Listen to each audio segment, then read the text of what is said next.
at night. Park.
I'm really happy to introduce him to you. A nice round of applause, please, for BamaLoveSoul.com.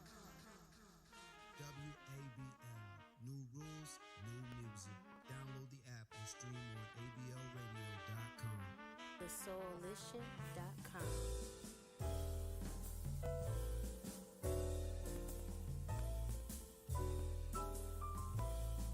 Test.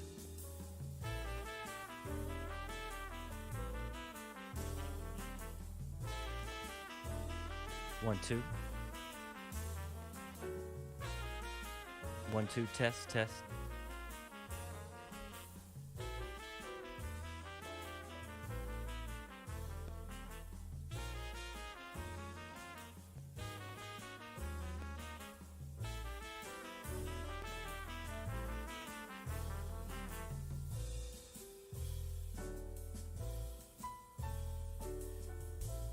Well, hello, ladies and gentlemen.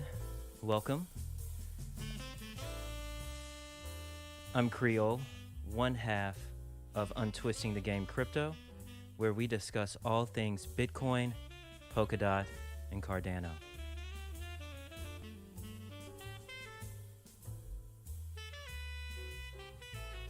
You are tuned in to our Bitcoin Weekly Close, where each week we watch this Bitcoin Weekly Candle close. We've got 28 minutes until the close.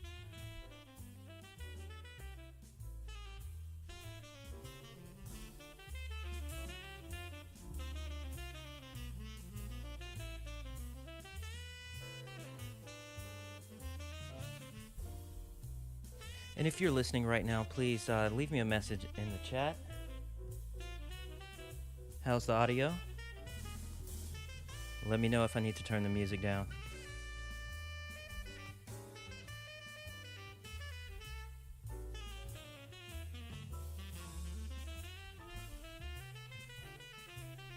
My. Bitcoin continues to sit sideways on us.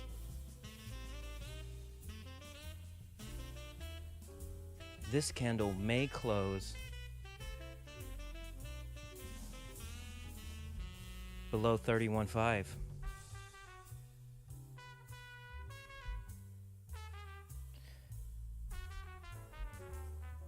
And this episode, I'm going to keep it short and sweet. Up on the agenda today, as always, we will discuss the Bitcoin weekly candle, have a market cap review of the top 10 coins, and today I'll be discussing Jack Dorsey. He announced a new Square division to build DeFi on Bitcoin. Uh-oh, Ethereum maximalists. Next, since we're on the subject of DeFi, let's talk about it. What is DeFi? I'll be reviewing an article released by CoinMonks, written by Lucas Westflecker. Finally, for this week's installment, we have Bitcoin Clown of the Week. Again, CNBC just continues to bring the content for me.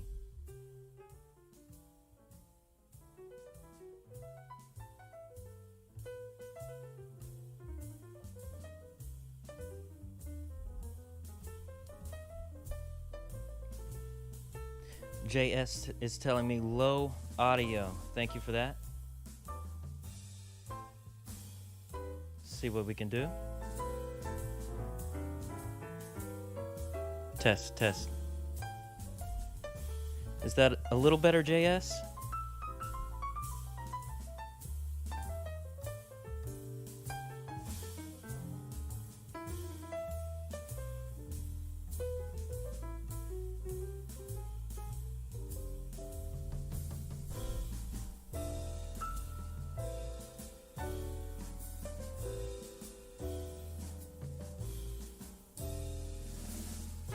Always, I want to thank our subscribers and members in our Discord,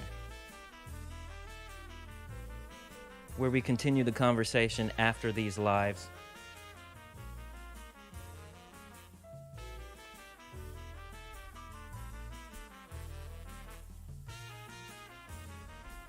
So please give us a like, subscribe to the channel, and I also have a link in the description to our Discord.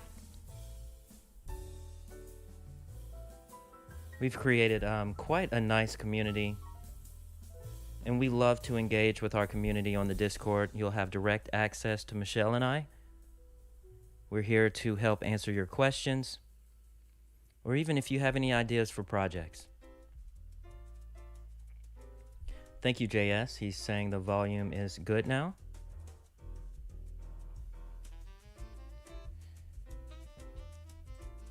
Let's take a look at this chart. We've had 1, 2, 3, 4, 5, 6, 7, 8, 9 candles below the 21 moving average. Wow. Let's see the last time that happened. Let's just scroll back here. The last time Bitcoin closed a weekly candle under the 21 was back in March, the COVID months. So Bitcoin is heavily undervalued right now. We're buying.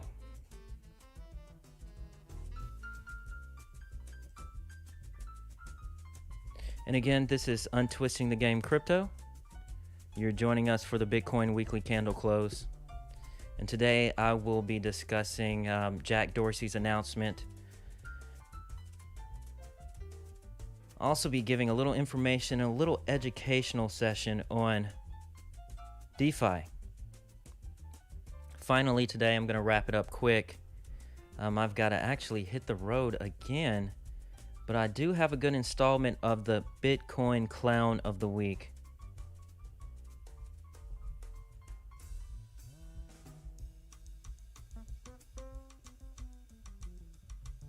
Did anybody catch Richard Branson in space?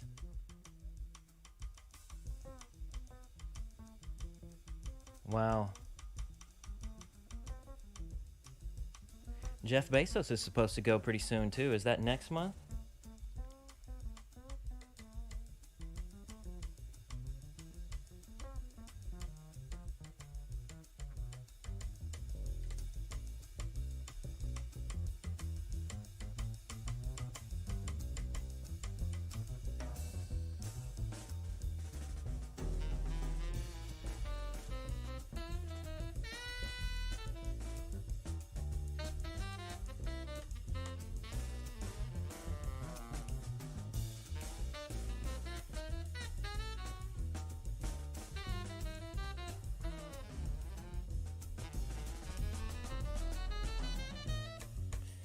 You know, I do follow crypto Twitter quite a bit. There's a lot of discouragement out there about the Bitcoin price, and I'm loving this. Michelle and I, we are loving these prices right now. All of this is a discount. And of course, if you do follow this channel, you know that we discuss all things Bitcoin, Polkadot, and Cardano. Polkadot is on such a sale right now. Should be a sin. Sheesh. What, it was almost $50 3-4 months ago?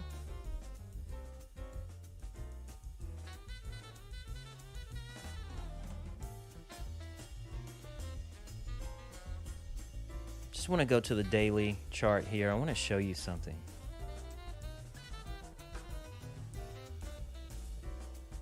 Okay, I'm going to show you these Bollinger Bands. Wow, look at this, sitting sideways day after day. The Bollinger Bands are getting tighter and tighter. There's going to be a big move coming in the future, near future, I think. Which way is it going to go? Nobody knows.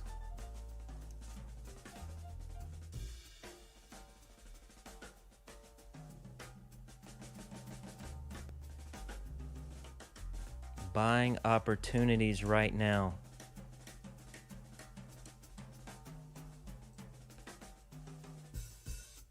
In other random news, the world's tallest horse died this past week in Wisconsin. This horse was 6 feet 10 inches. Wow.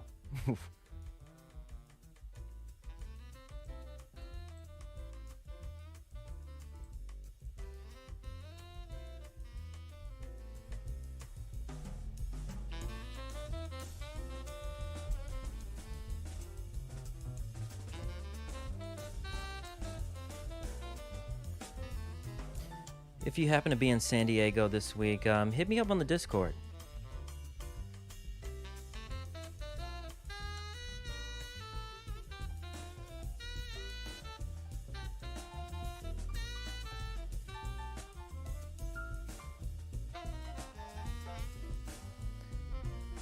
Looks like we're slightly pushing up here. How many minutes do we have? We've got 19 minutes until the weekly candle closes.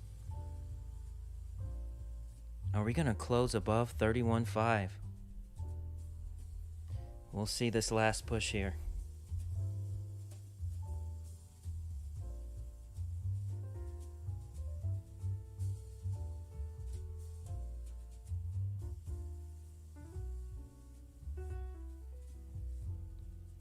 Looks like I've got a couple of watchers right now.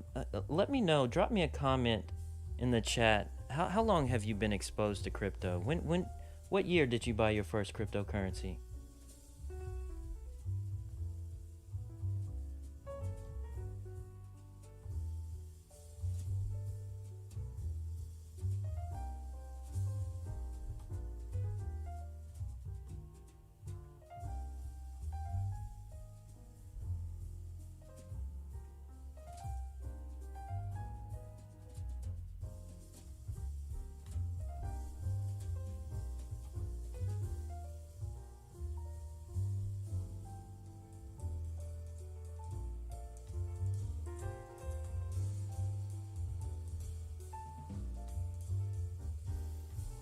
We're pushing above 31,700. Where are we going to close the weekly candle?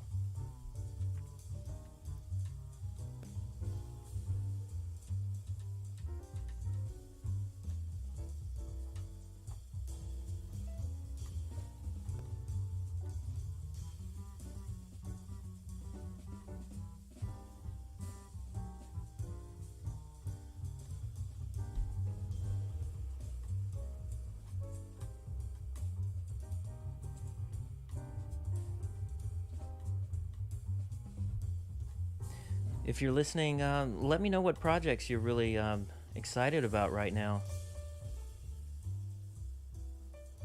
There's definitely a couple in the Polkadot ecosystem I'm really excited about.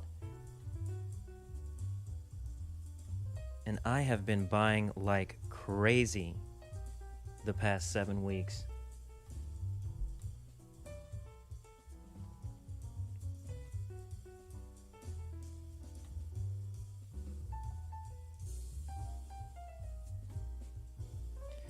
Looks like we have a couple of people trickling in the live now. Welcome. Thank you for joining. I'm Creole. I'm actually one half of this channel, Untwisting the Game Crypto. Michelle could not join us tonight, but she does send us her love. And if you're new to the channel, here we discuss all things Bitcoin, Polkadot, and Cardano. And you're tuned into the Bitcoin Weekly Close, where I'll discuss the top 10 coins by Marketcap. And I'll also each week give you important news of the week. Today I'll be talking about Jack Dorsey's announcement of him forming a new Square division to build DeFi on Bitcoin. Yes, you heard that. DeFi is on Bitcoin. Smart contracts are on Bitcoin.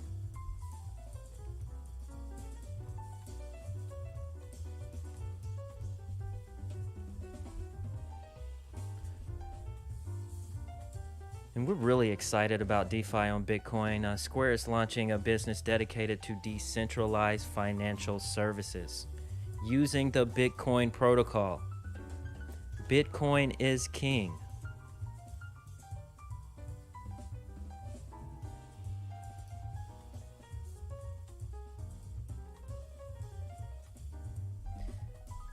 Then I'll discuss an article that I came across that really helped me understand DeFi when I first started learning about it. It's an article released by CoinMonks, written by Lucas Weisflecker. He's the editor of Chain Explained on Medium. But we are really excited about DeFi.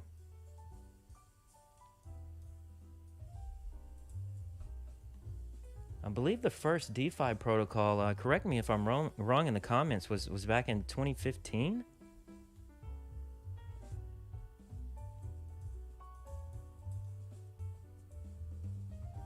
Okay, Jay says in the comments, I did ask you all, drop in the comments what projects or blockchains you're really excited about right now. JS says Card Starter.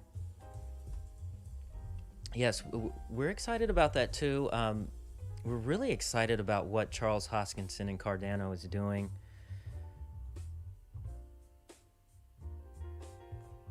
A lot of people aren't paying attention to that.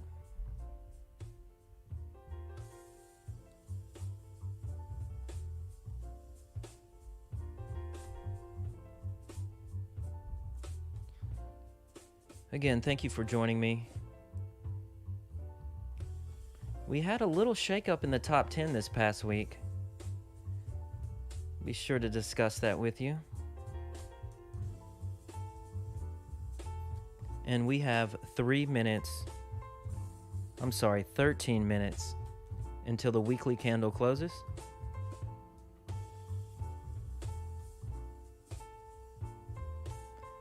And you're listening to Untwisted the Game Crypto.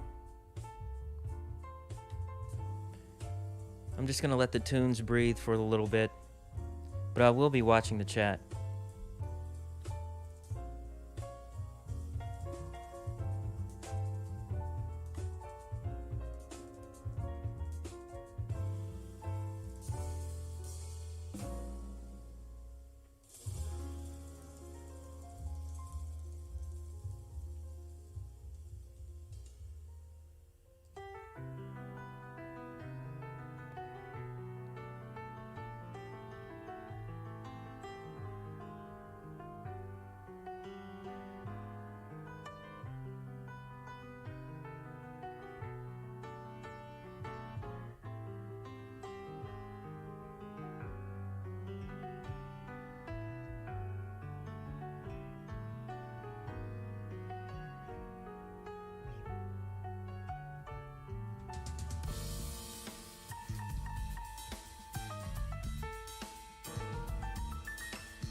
Looks like we have a couple of people trickling in the live. Thank you for joining us. If you're new to this channel, I'm Creole, one half of Untwisting the Game Crypto, and this is the Bitcoin Weekly Close. Will this week be the lowest weekly close of 2021? It's looking that way.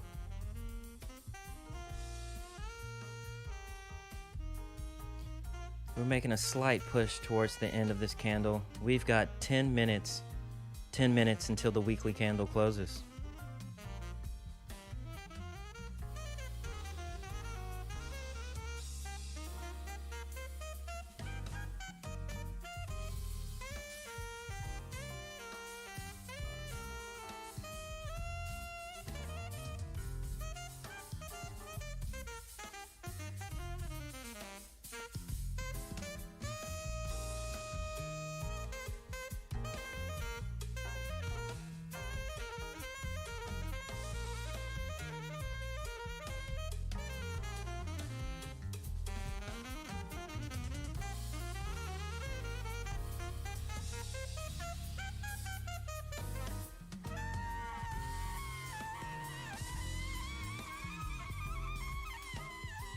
And again, thank you for joining me tonight. Up on the agenda, I'll be discussing the Square CEO and Bitcoin bull Jack Dorsey.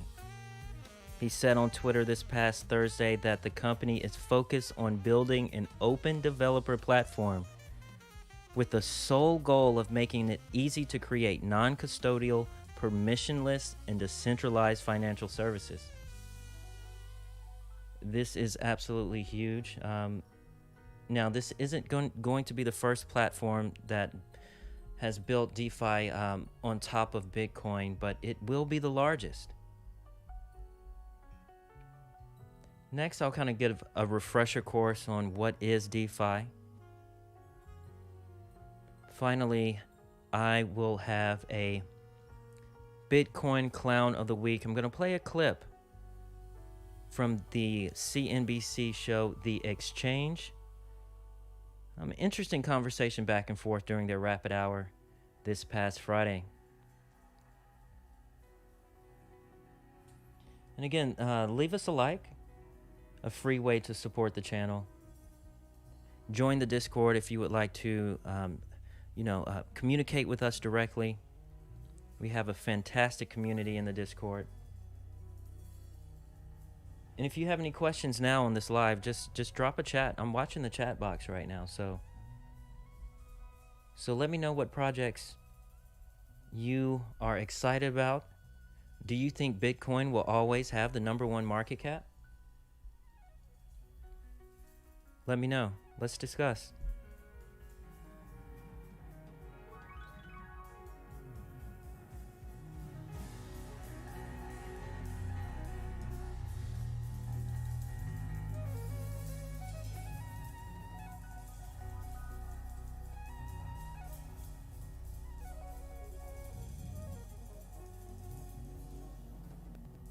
Again, this is the 9th week Bitcoin has closed below the 21 moving average. That lets us know that this is a buying opportunity.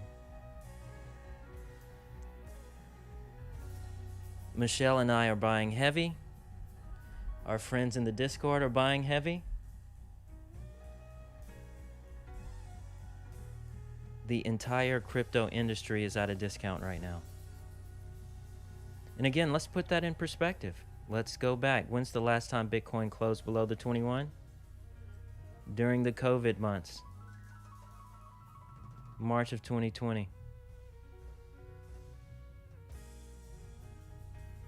And if you bought then, you were winning.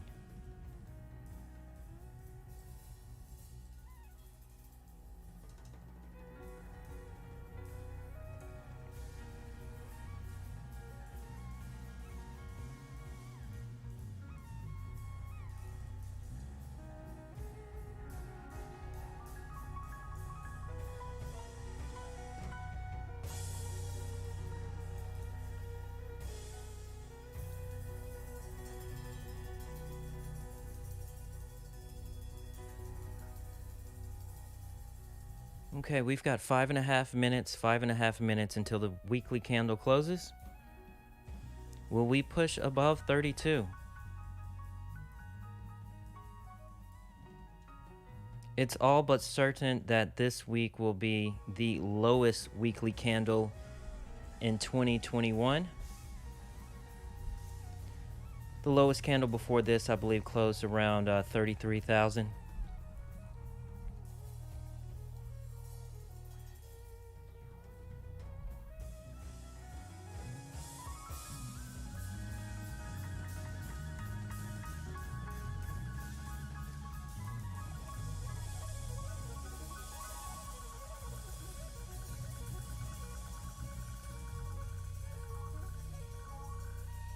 Has anyone been following the Ripple SEC case?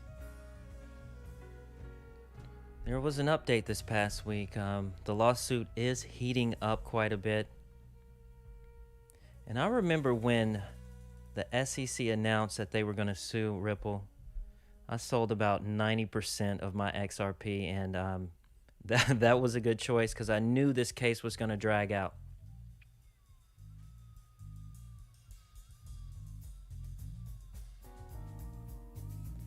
Also, some updates with Cardano I'll discuss in a little bit. Those smart contracts are one step closer to hitting the Cardano network to the public.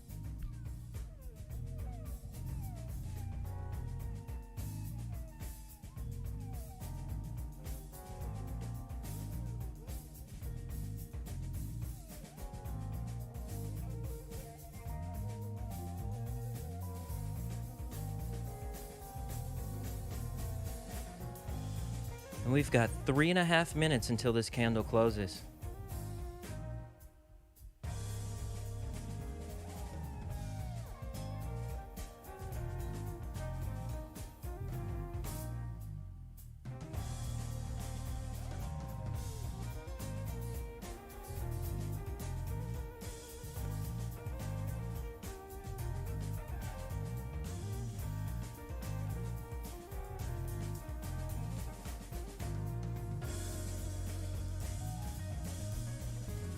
Three minutes. Again, on today's agenda, we will discuss some weekly candles. Once this candle closes, also, I will do a review of the top 10 coins by Marketcap. Provide a little news and updates of each. Then we'll discuss Square's announcement. Very exciting. I know the Bitcoin maximalists in my feed were very excited over this news. My Ethereum friends, not so much. Then I'll kind of do a high-level overview of what is DeFi, why it's important, so you can get a picture of the entire ecosystem of DeFi protocols. Then finally, I'll wrap up the show with the weekly installment of Bitcoin Clown of the Week, a segment from the exchange on CNBC, Rapid Fire. So thank you for joining me. And I won't hold you too long. Okay, we've got about 2 minutes. 2 minutes until the Bitcoin weekly candle closes.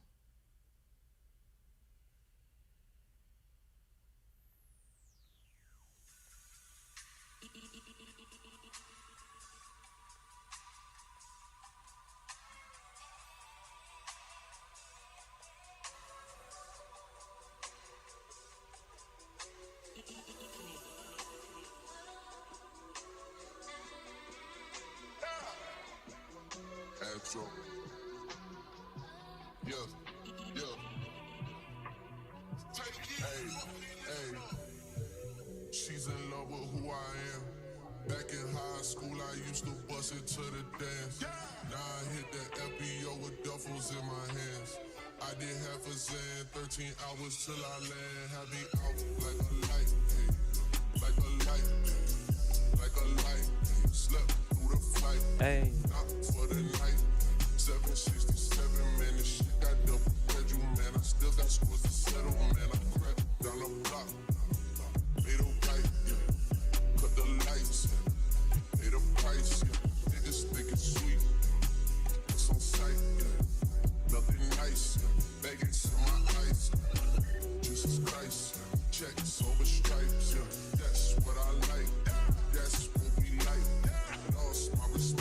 Wow, 10 seconds. And it's all but inevitable. This is going to be the lowest weekly candle of 2021. And we have closed it. Unbelievable. We have closed at $31,778.56. Again, that is the lowest close of 2021. What does that mean? It means buy. These are all discounts. Again, thank you for joining me. I'm Creole, one half of Untwisting the Game Crypto, where we discuss all things Bitcoin, Polkadot, and Cardano. And this is the weekly installment of the Bitcoin Weekly Close. Today, I will be discussing the Square announcement. I'll also be going over the top 10 market cap coins by Marketcap and provide a little updates and news of each the past week. I'm sorry I wasn't able to be here with you last weekend. I was traveling once again, but I am here. My birthday was this is my birthday weekend, so I'm actually glad I made it back live with you again. Now, before we go into the weekly market cap, I did want to show you something here on the daily chart. Look, sitting sideways. What, 9 weeks now we've been sitting sideways? Let's take a look at these Bollinger Bands. Look how tight the Bollinger Bands are. Something's about to happen soon. They can't get much tighter for much longer. There's either going to be a pump or a dump. If anyone knows or tries to tell you they know what's going to happen, they're lying. This is crypto. No one knows what's going to happen. I don't care how many indicators you have. We're in it for the long run here at Untwisting the Game Crypto. If there's a buying opportunity, we buy. And for the last 9 weeks, there has been buying opportunities, not just in Bitcoin, but the whole crypto industry in total. I know a lot of new people in the Discord, friends and family members that reach out to me personally. They're a little shook, rightfully so. If you are new to this industry, none of this makes sense, right? How can we go to 60,000, crash to 30,000 for 9 weeks? Well, this is what you get with crypto. With volatility comes great opportunity. So let's keep that in mind, and keep in mind the entire global financial system will be moving to cryptocurrencies. Bitcoin is going to underpin the entire system.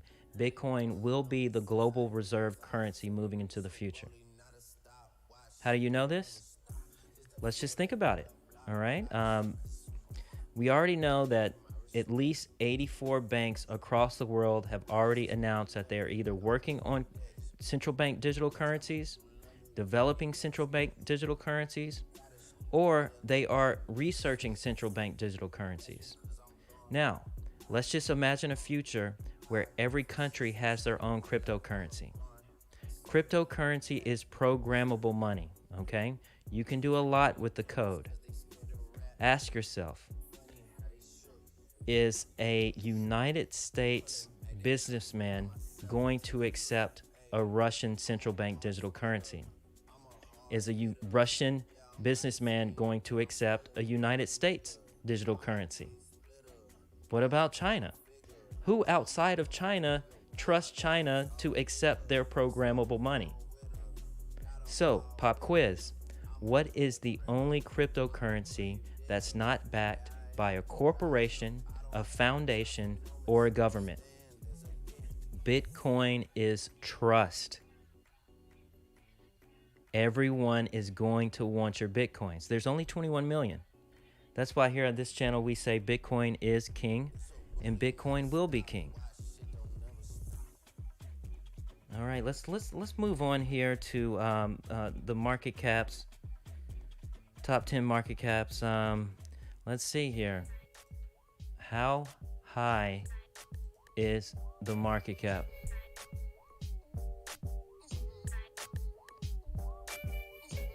And bear with me, I'm again traveling again, so the internet here is just jankety. But let's talk about this crypto market cap. Total market capitalization coming in at 1.3 trillion, still sitting sideways. No big movements up or down the past couple of weeks. The 24-hour trading volume of all of crypto was 64 billion. Bitcoin market cap dominance is slightly increasing, 44.48%. Let's take a look at the top 10. Bitcoin coming in at number 1 as always. Again, we've closed the lowest weekly candle of 2021, but we still have a market cap of close to 600 billion, coming in at 596 billion. Ethereum, the smart contract platform, still number 2. Market cap 222 billion. A little piece of news here the past week. The co-founder of Ethereum, Anthony, his last name escapes me right now, but he says he's actually quitting crypto partially due to safety concerns.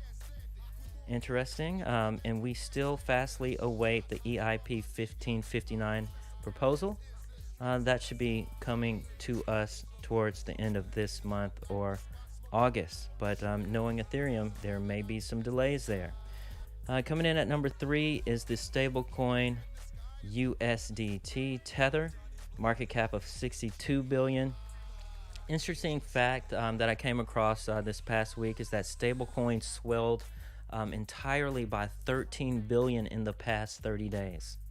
So that lets us know something is going on behind the scenes, and a lot of this stablecoin money is about to flow into these blockchains.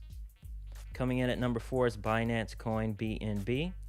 Binance continues to have some regulatory scrutiny, and that continues to grow.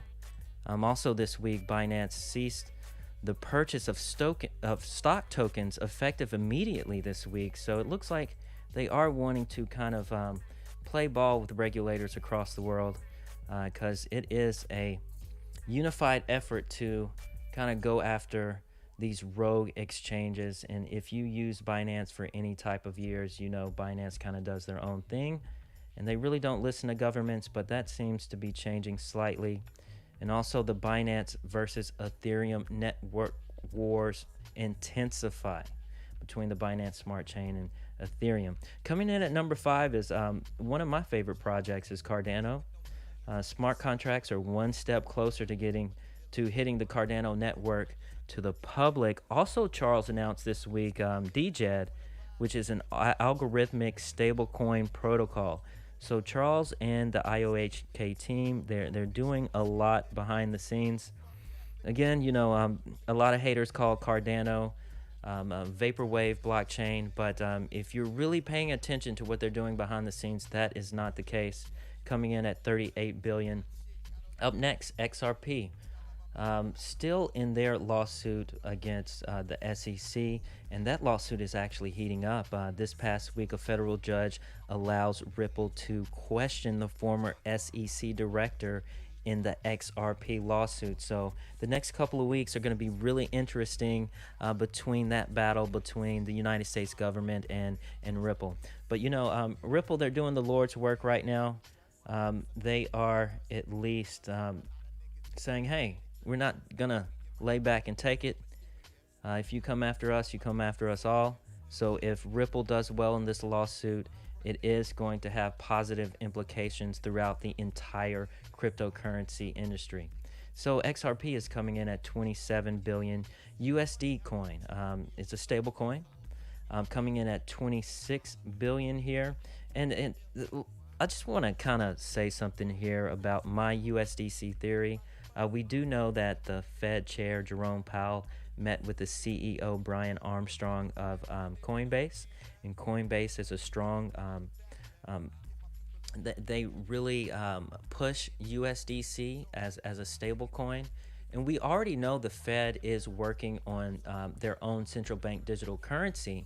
And if you listen to the past episodes that I've gone deep into the central bank digital currency world and workings, we know that the Fed chair has said we are going to use a stable coin built by a privately held company. They say they need the private sector to help them build this central bank digital currency. So my theory is it's going to be USDC. I'm just throwing that out there. Coming in at number 8 is Dogecoin. I don't want to talk about that. I'm glad to see it drop. If you are new to the space and you have gambled into Dogecoin, I'm sorry. When we all started in cryptocurrency, we've all invested in those projects that we shouldn't have, and this is one of them. Okay, coming in at number 9 is Polkadot. Again, Polkadot, negative 18.2% the past 7 days, the past week. Flash sale for Polkadot, especially considering, the upcoming parachain auctions. The Polkadot coin is going to have so much value. You're going to be able to do so much with this coin throughout the Polkadot ecosystem. So right now, all eyes are on the Kusama parachains. Another interesting piece of news this past week is Crypto.com increased their interest rates on DOT. That's always good. And the Polkadot, they're also hosting a hackathon for substrate builders who have a parachain idea. So if you want to learn more, definitely go over to the Polkadot Twitter handle, and there's some links there. Finally, number 10, look at this, Binance USDC.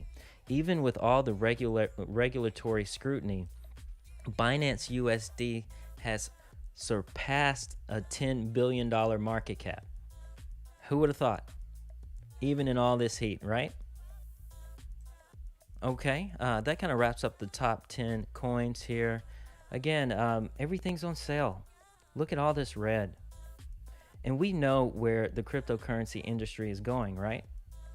All these top 10 coins, except Dogecoin, are going to completely eat up the entire current financial system.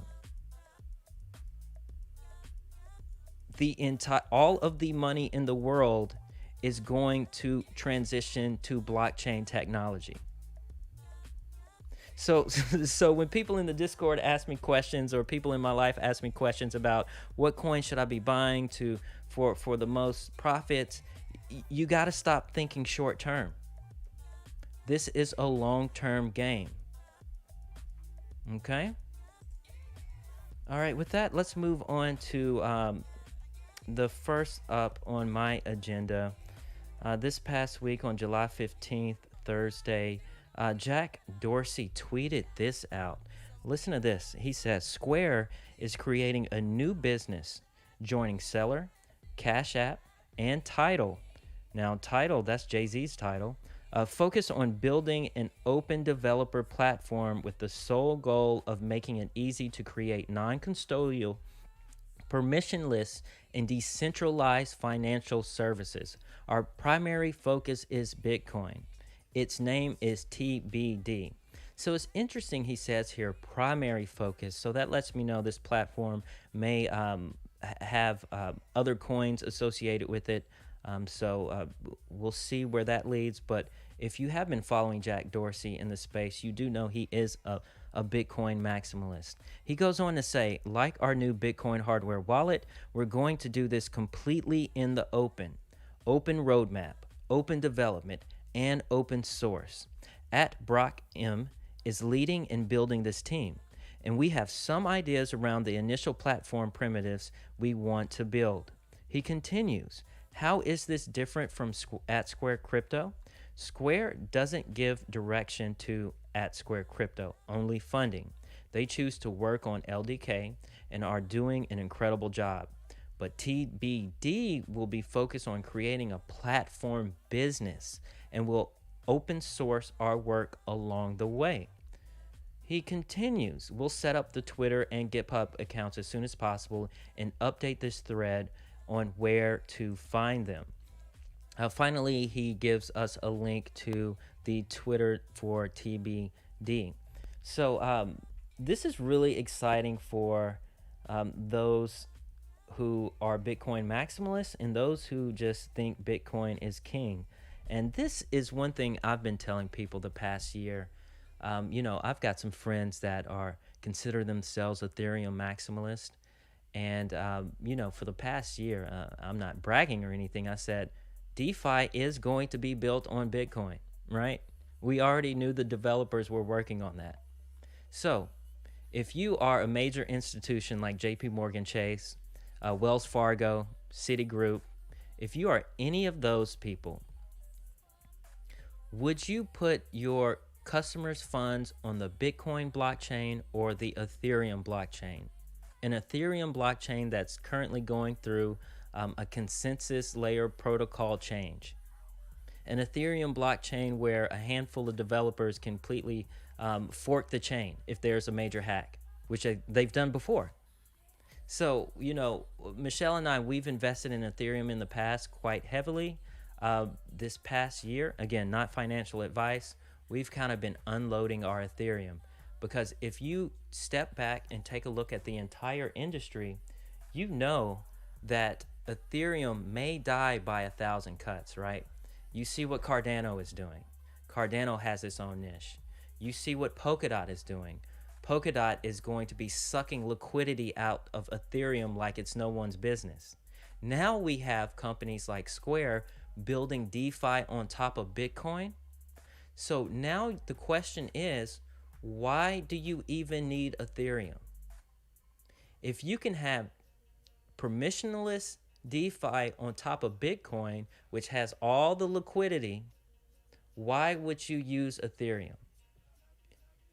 Bitcoin, you can, and I have to give it to Bitcoin maximalists, because I do see one angle that they're saying is that all of these other blockchains, theoretically, you can build them as second, third, fourth layer solutions on top of the Bitcoin network. But the only thing is, the Bitcoin blockchain and developers, they work a little slower than other blockchains, but that's a feature, not a bug. Because when you're talking about the world reserve money as a blockchain, you want it to move slow, right? You want it to. So let's kind of discuss a little bit about what is DeFi. And if you're not watching your screen, I will link this in the description below. Let's see here. So this is What is DeFi, an article written by Lucas Weisflecker. It was released by Coin Monks. And it's just a couple of things I just wanted to highlight here. And it will kind of pertain to the Bitcoin Clown of the Week. But if you're not familiar with DeFi, this is just going to be a quick introduction, okay? What is DeFi? DeFi is essentially just a conventional financial instrument built on a blockchain, okay? That's all it is. It's just a conventional financial instrument built on the blockchain. So that means everything that banks do can be done automatically on blockchains now. DeFi applications are mostly based on open source protocols for creating and issuing digital assets. Their advantage, among others, is that they are designed to offer notable benefits of operating on a public blockchain, such as censorship resistance and improved access to financial services. In this way, the DeFi movement addresses an important core criterion of cryptocurrencies, and that is the promise of making money and its transaction universally accessible. And that is for every person, no matter where he or she lives in the world. The DeFi movement takes this promise even a step further. It claims it aims to provide a global, open alternative to every financial service available today. So what are financial services? Let's just think. He points it out here. He has 4 points. Savings accounts to save. So any type of savings account that you may have can be done on the blockchain. Taking out loans. So that means your mortgages, any type of loan for a car, your loans for your student loans, all right? This can all be done on a blockchain without a third party. He continues, trade. Trading, you think of Charles Schwab, Fidelity, right? All these banks and custodials, they're going extinct with this new technology. And then finally, he points out taking out insurances. So what? That's Allstate, that's State Farm. Any type of insurance or any type of contract between two parties can be uploaded to the blockchain using this DeFi technology. And he says, and much more. And all you need is a smartphone or computer with an internet connection. Now, keep this in mind. With Bitcoin, You don't even need an internet connection. You want to know why? Because Bitcoin has Bitcoin satellites in space. So even if you don't have an internet connection, you can still participate in Bitcoin DeFi. So keep that in mind. I don't think there's Ethereum satellites. I know there's not Cardano satellites. I know there's not Polkadot satellites. So again, Bitcoin is king for several reasons. This is just one. Let's just move on here. This makes it possible to use smart contracts. Those who have already read our knowledge article about Ethereum already know that smart contracts are self-executing contracts. These make it possible to develop far more sophisticated functions than simply automating the sending and receiving of cryptocurrencies. Such decentralized applications are called dApps. In the context of DeFi, dApps already exist that can do this. And again, this article is a little dated, but it's a start, okay? The creation of stablecoins, the completion of a credit transaction, executing automated advanced investment strategies. So everything you go to the bank for can be done without the banks. Let's continue. What makes DeFi different from the traditional financial system?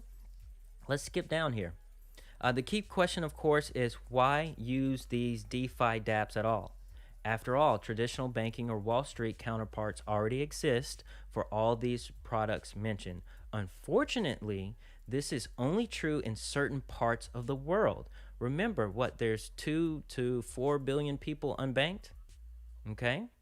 So, let's continue. There is also the following difference.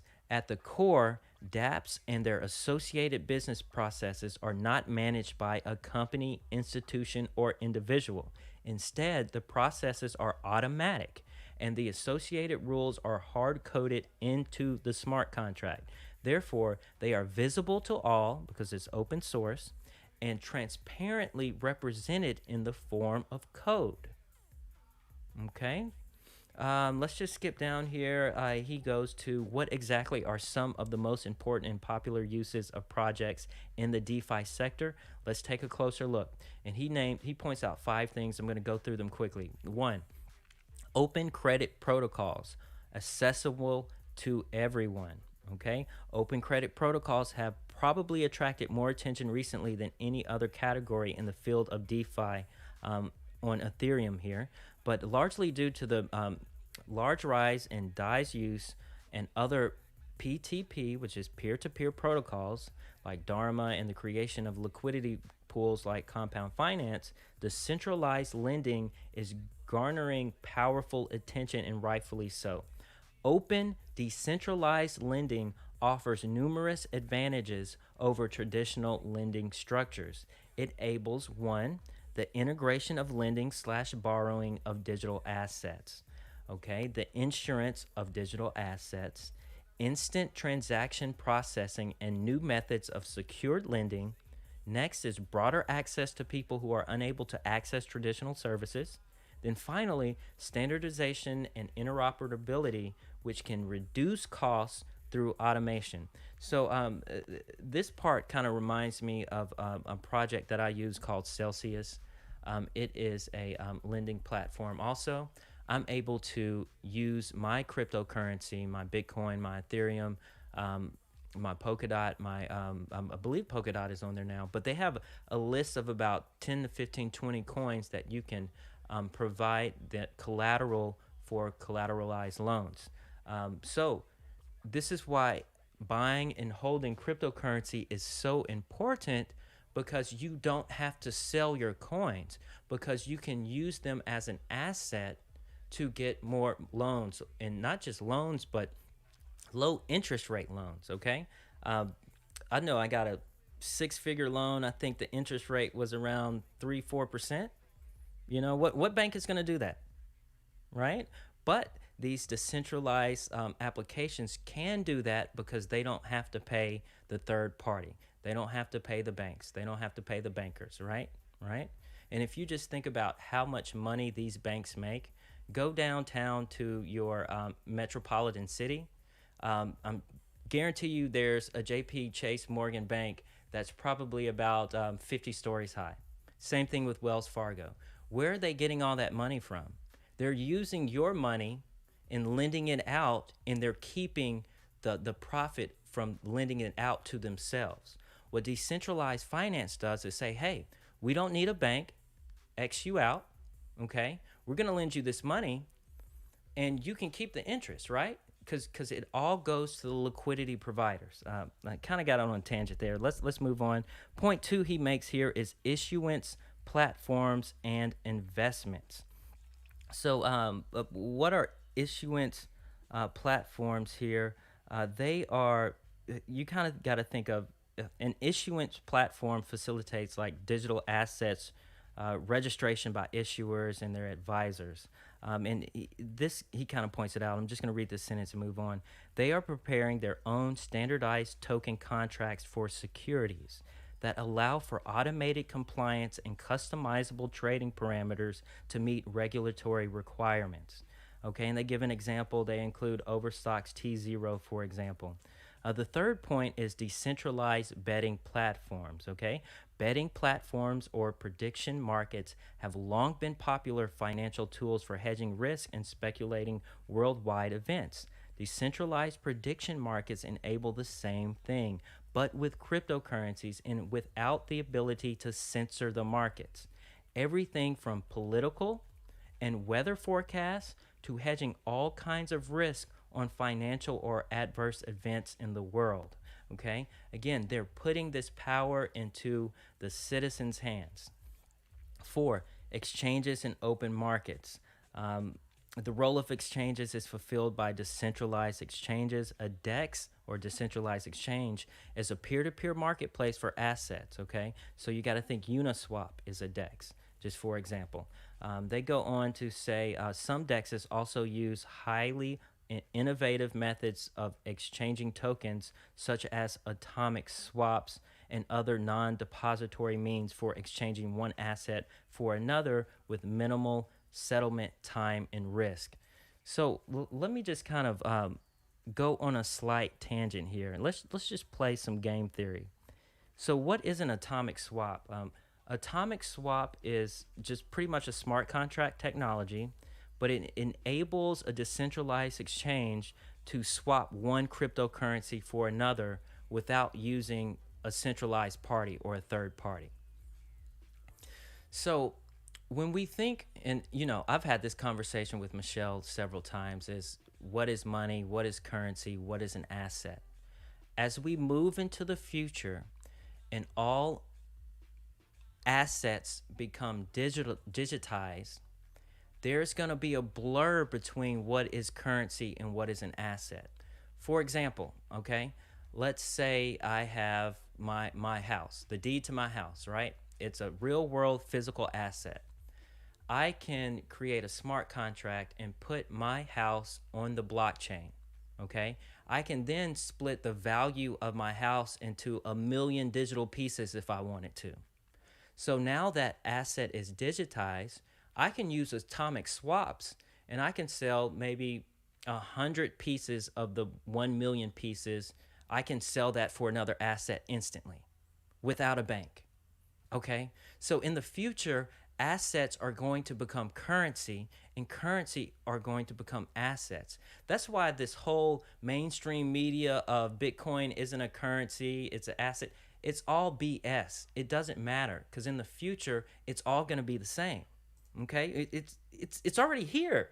Okay, finally, number 5 here is stable coins. And again, DeFi allows you to peg a digital representation of a coin to a real world asset like a dollar, like fiat money, gold, and others. So, and again, he says roughly the following 3 categories can be distinguished into stable coins. 1, crypto collateralized. 2, fiat collateralized, and then finally non-collateralized. So unsecured stable coins, I'm not for sure where unsecured stable coins are now. I know a year or 2 ago that was a big thing, but I think regulation kind of snuffed that out. But I will leave this article in the description below. Be sure to read it at your own leisure. And finally here, I'm going to leave you with the Bitcoin Clown of the Week. Again, this is from the mainstream media. As always, what's so scary about this is if you have anyone in your life that really is obsessed with cryptocurrencies and really watches every piece of information or reads every piece of information about economy, money, and cryptocurrency and assets, these quote-unquote bankers, these quote-unquote experts in economy or experts in hedge funds, you start to realize quickly that they don't know what they're talking about, especially when it comes to the digital landscape of money, okay? So let me pull this up here. And again, this video, I'm not going to play the visual because I don't want it to be taken down, but I do have a clip of the audio here. Give me one moment. Let me pull it up here. And again, this is a clip that aired this past Friday. I was actually in a hotel getting out of a shower when I heard this back and forth here. And I'm like, what are they talking about? Quite insane. But this clip is from the CNBC show entitled The Exchange. And towards the middle of the episode, there is a back and forth on rapid fire between these ladies here.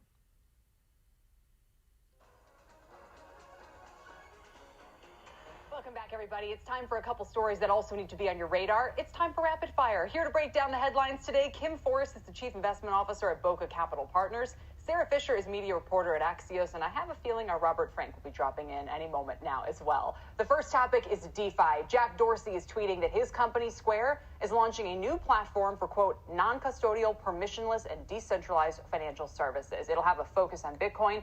He hasn't revealed any further details as of yet. Meantime, PayPal is announcing users can now purchase up to $100,000 worth of cryptocurrencies per week. That's up from $20K previously. Wow. And while Bitcoin is still down 40% from its highs, it's on the rebound this afternoon.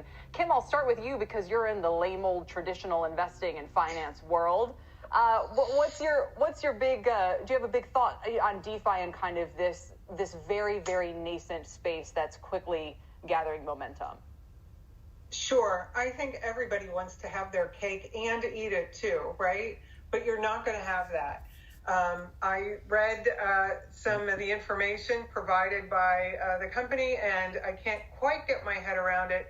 But essentially, you know that they are going to be making money off of you doing transactions, or at least leaving a deposit somewhere in your Square or whatever this new thing is going to be called in the footprint. Mm-hmm. So investor beware, nothing out there is free, and this certainly isn't a free transaction to you.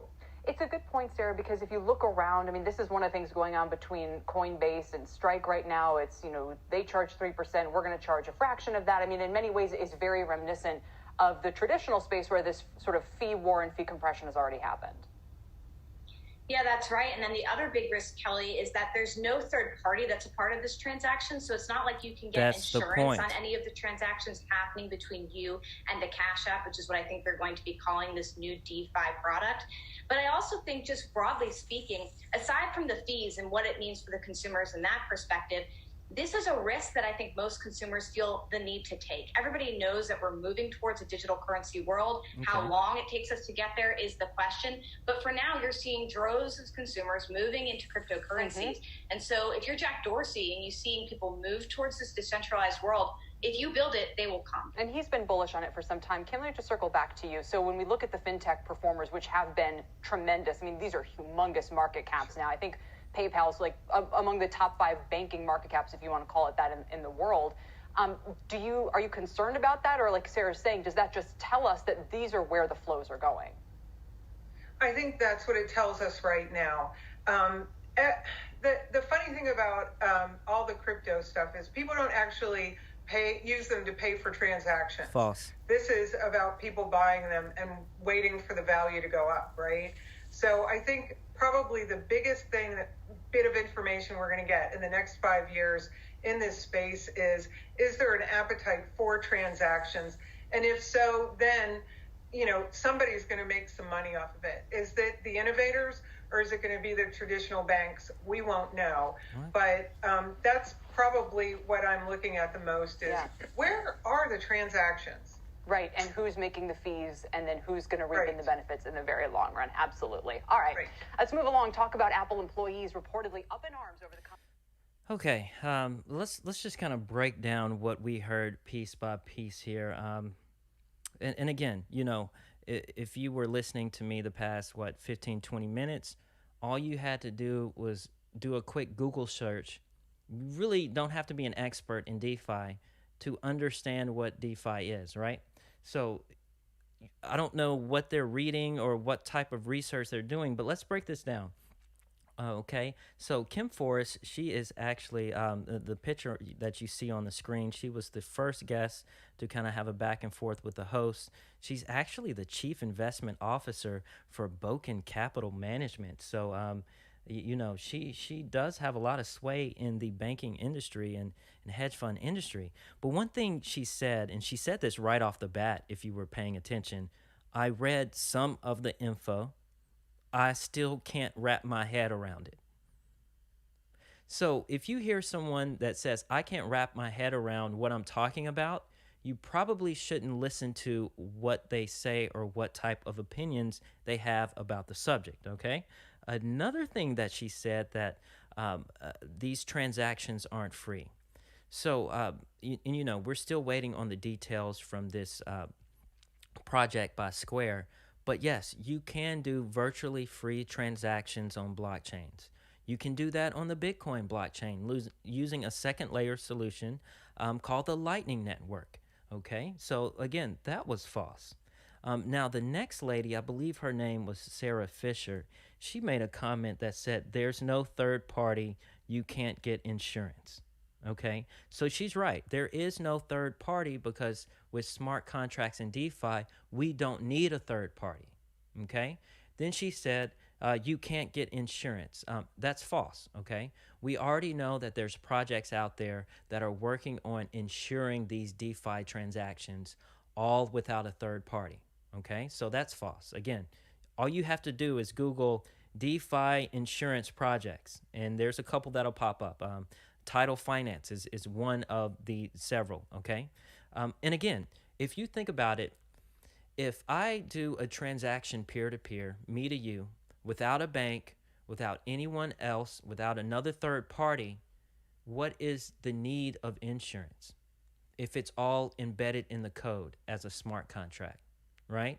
The only reason you would need insurance is in the traditional market where a bank robber steals from the bank, or a banker steals from the bank, or someone in power steals the money in the traditional markets, okay?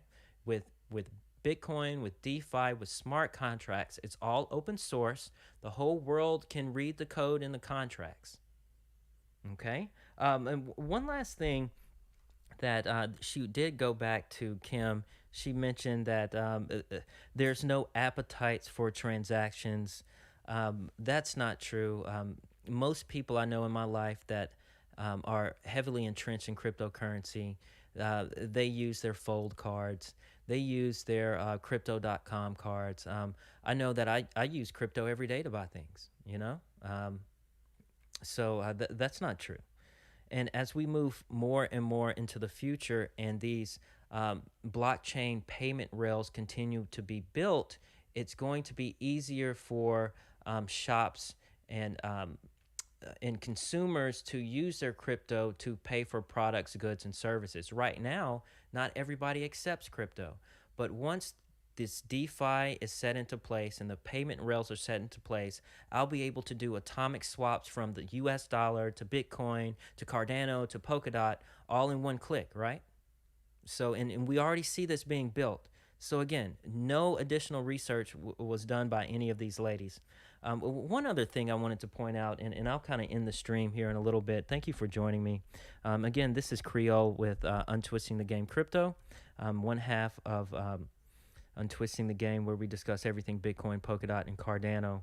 But one other aspect that Sarah mentioned is that actually it was Kim. She said somebody's going to make money off it. Will it be the innovators or the banks? So again, she really doesn't understand decentralization in financial services, okay? If you've used any DeFi app, I know Michelle and I use DeFi apps all the time. Those fees for the transactions, okay, for those atomic swaps are provided back into the pool of liquidity. So it goes back to the consumer. So if I add my cryptocurrency as collateral, or I add it to a liquidity pool, okay, there's a pool of crypto here without a third party. Other people are making transactions back and forth, atomic swaps. They pay their fees to the protocol. Those fees go back to the pool, okay? And those fees are split up to the people who provide liquidity to the DeFi pool. So it's not that banks are going to get most of the fees. It's not that Square is going to get most of the fees. It's going to be the people who add liquidity to these protocols that get the fees. And again, this is just a high-level overview of what DeFi is, but it's really strange how these people on mainstream media critique cryptocurrency so much without critiquing the current system, right? Okay? Right now, I can't use my American Express at some places because they won't accept it because the transaction fees are too high. Where are those transaction fees going? To the banks, to American Express, to PayPal, right? So now in this new future that we're moving into, those transaction fees are actually going to go to the consumers who provide liquidity, not the corporations, not the governments. And so, and again, once people start realizing how much money they can save and how much money they can make using these DeFi protocols, it's game over. It's literally game over. And you know, when she says people aren't using cryptocurrency for day-to-day transactions, you know, that's insane to say. I mean, that's like, we're so early in this whole blockchain technology that's like saying, okay, we're in 1997 and someone is saying the internet isn't useful because I can't watch movies on it because there's no Netflix, because there's no Hulu, right? You can't be short-sighted about what is available now. What you have to do in this space is peel back the curtain, follow the developers, follow these projects, and look at what they're building. The Cardano ecosystem, they're building some amazing things, right? The Polkadot ecosystem, they're working on all kind of futuristic protocols and codes that's all going to come to fruition. So you saying, I don't believe in the internet because, you know, I can't watch a 6 gigabyte movie on my cell phone yet, so it's not worth anything. Don't be short-sighted. Again, here at Untwisting the Game Crypto, we're here for the long run. We are here for the future. Everything of value is going to be represented on the blockchain. So it's important to start learning this information now so you can choose which blockchains to invest in wisely. We're still so early. Still so early. Let me go to the chat. I know I've been rambling quite a bit. It gets my blood boiled when these intelligent people get online on the mainstream media and just have no idea what they're talking about. They haven't done any type of research whatsoever. It just drives me insane. Okay, let me go to the chat here. It looks like Michelle is in the chat. Hi, Michelle.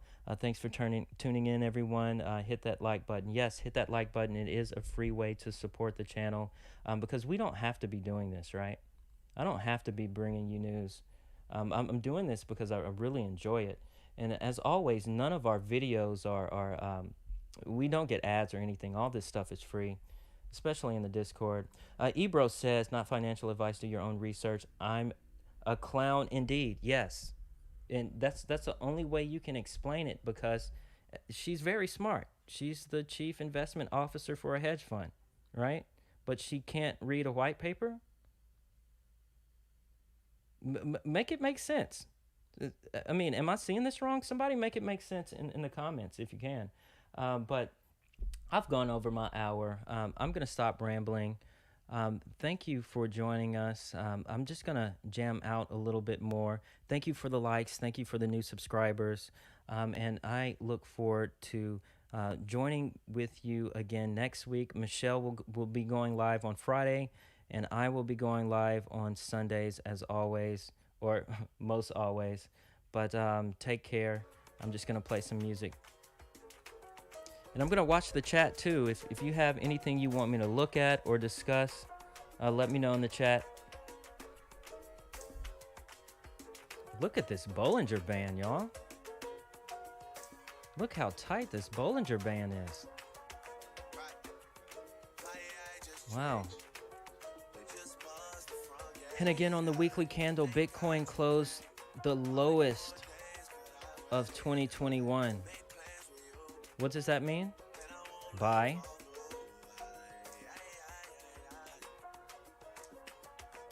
Look at that.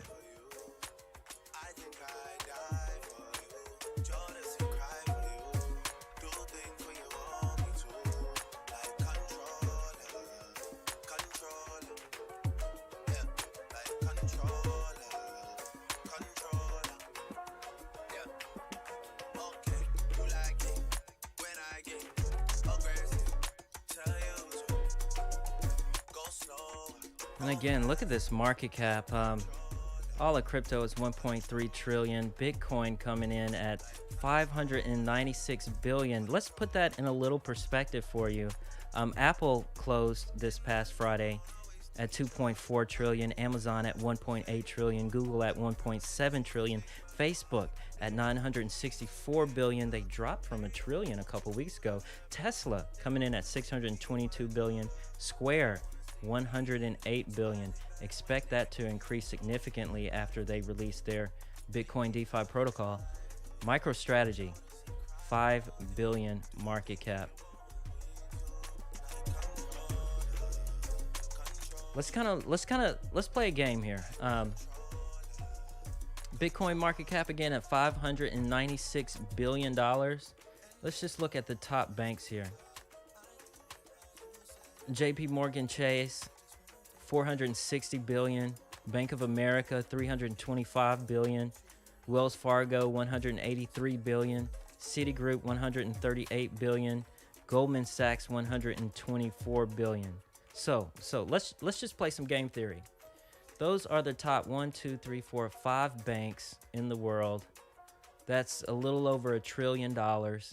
We know DeFi is going to completely wipe these banks off the face of the earth. So where is that $1 trillion going to go? Which protocol? You tell me. Okay, I'm going back to the chat. Ebro says, Creole. Hold on, let me move this mouse here. Creole, never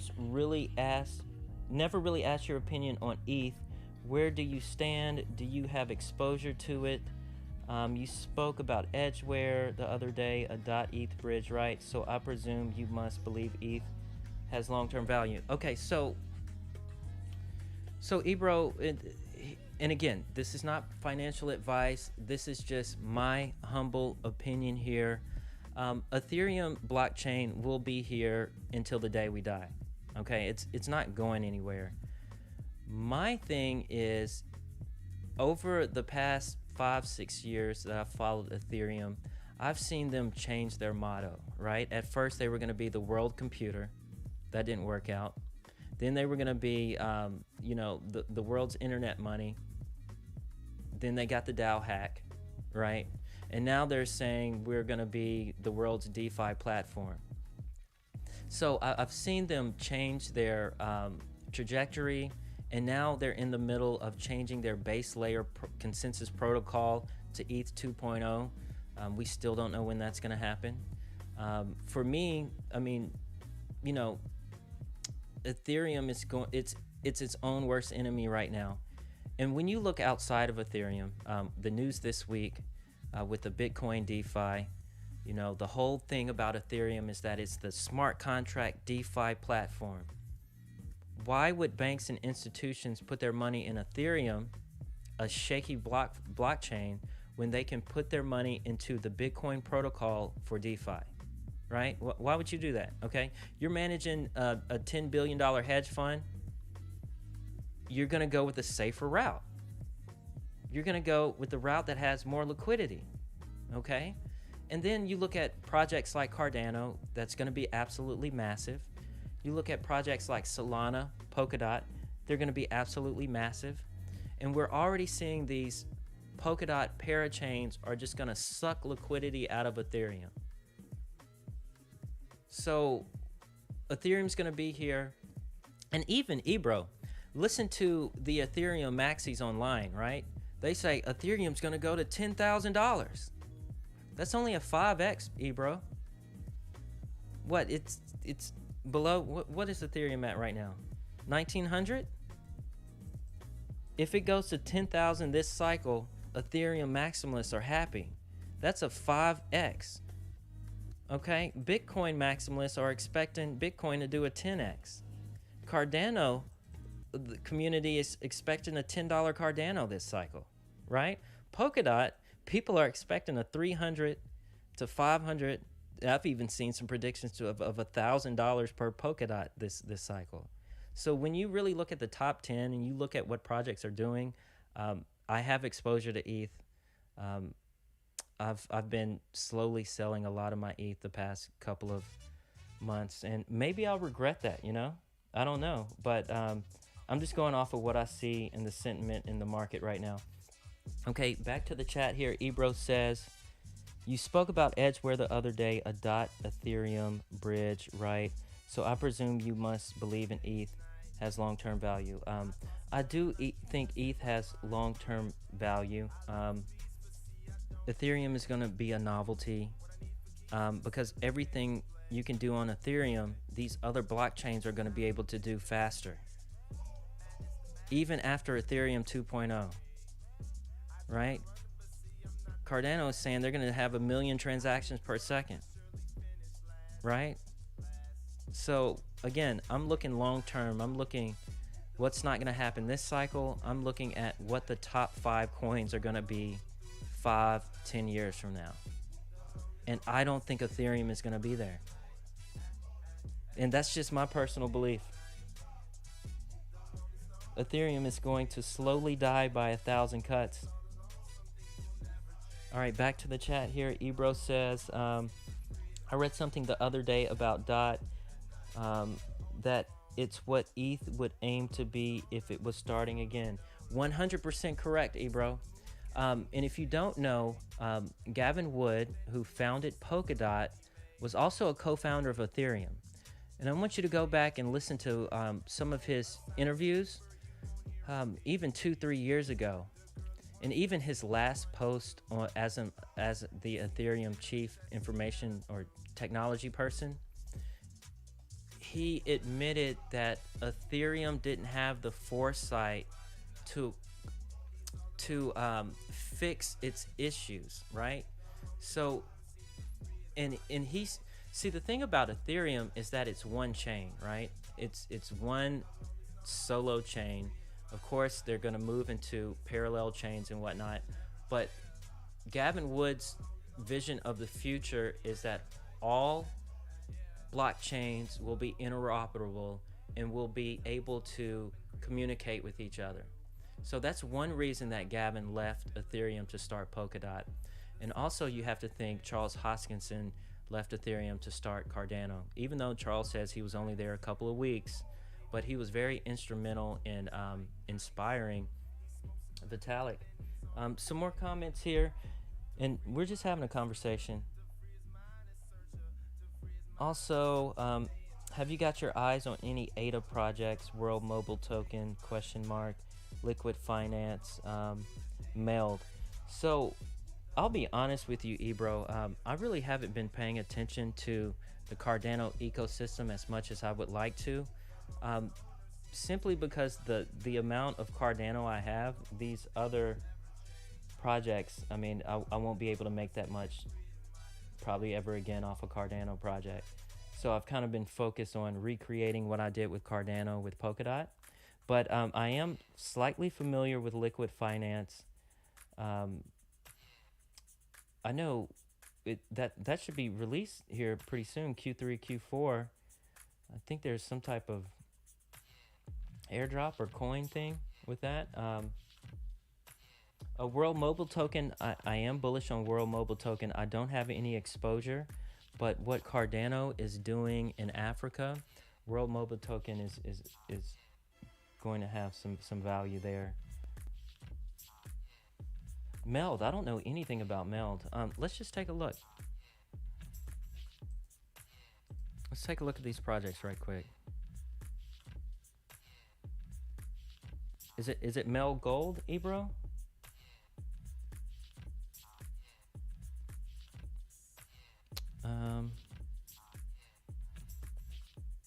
I don't know here.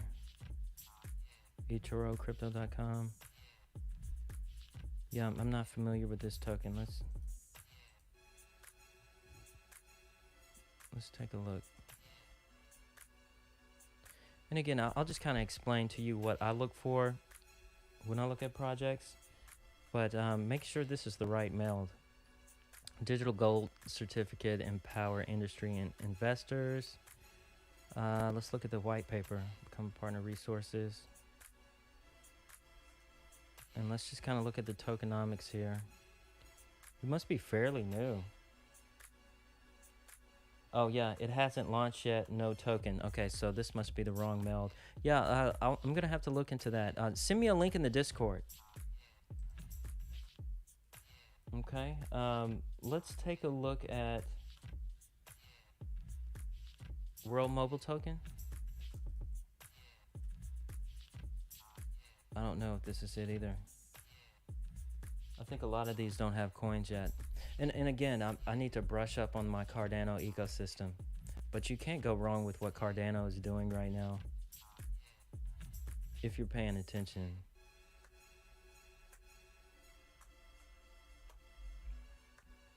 And I've really gone too late. I actually need to go pick my wife up. She's probably somewhere mad. But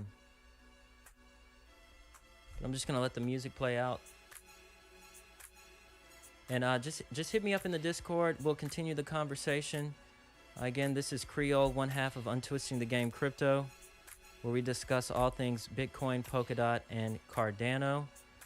And leave a comment, leave a like, and as always, join the Discord. Peace.